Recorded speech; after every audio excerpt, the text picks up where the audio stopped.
Attam jirtu nagaa keessanii baga nagaan dhuftanii gara chaanaalii koo eegaa har'a kan hojjennu dhugaatii yookiin kokteelii akkasii mana keessa ayyaanadhaa fi akkamitti akka qopheessinu isinittiin agarsiisaa wantuma salphaadhaani. Isa dursa garuu warra jalqaba gara chaanaalii koo dhuftanii yoo jiraattanii subscribe akka gootanii kabajaan isiniin gaafadha. Amma gara jiruusaatti deema.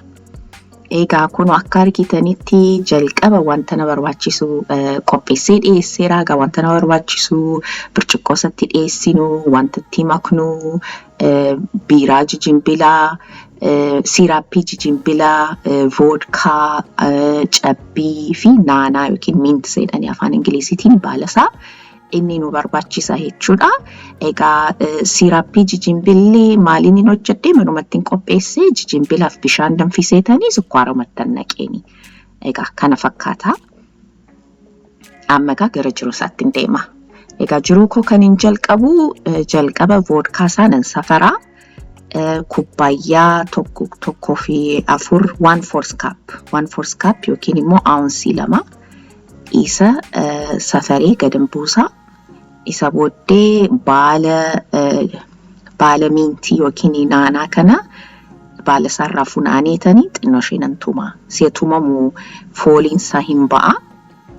Kanaaf hin tumaa akkas godheetanii nan sukkuuma yookiin nan tuma.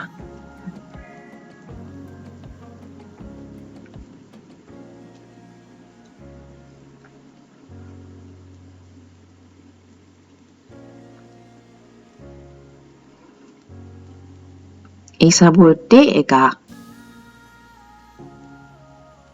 voodkaan safaree isattan dabala.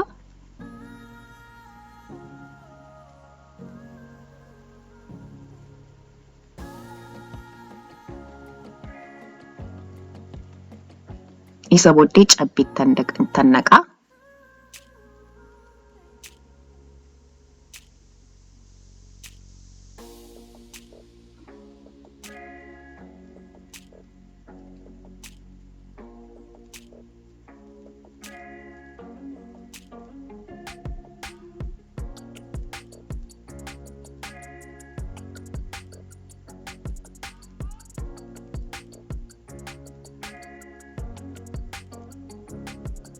Isa booddee biiraa zinjibila yookiin jijimbila isattan naqaa. Xinnooma ishee badaa miti.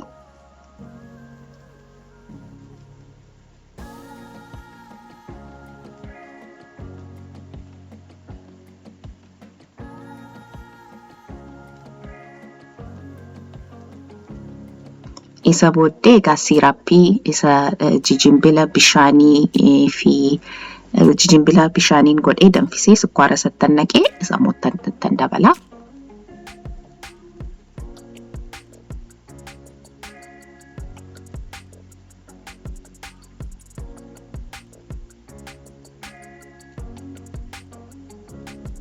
Isa booddee qadaadeetanii waliin hin makaa.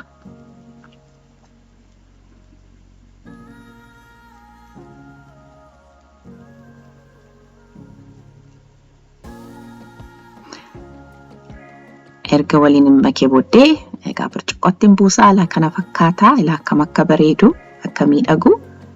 Egaa akkasitti godhee ayyaanaa fi qopheessuu hin dandeenya. New Year Eve'dhaafis qopheessuu hin dandeenya. Egaa kana fakkaata. Egaa akkasumas immoo waggaa haaraa January 1st warra kabajaniif hundumti keessanii baga ayyaanaaf geessanii barri dhufuu bara gaarii isiniif haa ta'u isiniin jedha. Egaa yoo jaallattanii nama gara biraadhaaf hin fayyada yoo jettanii egaa sheerii naa godhaa, laayikii naa godhaa, sabskiraayibis godhaa.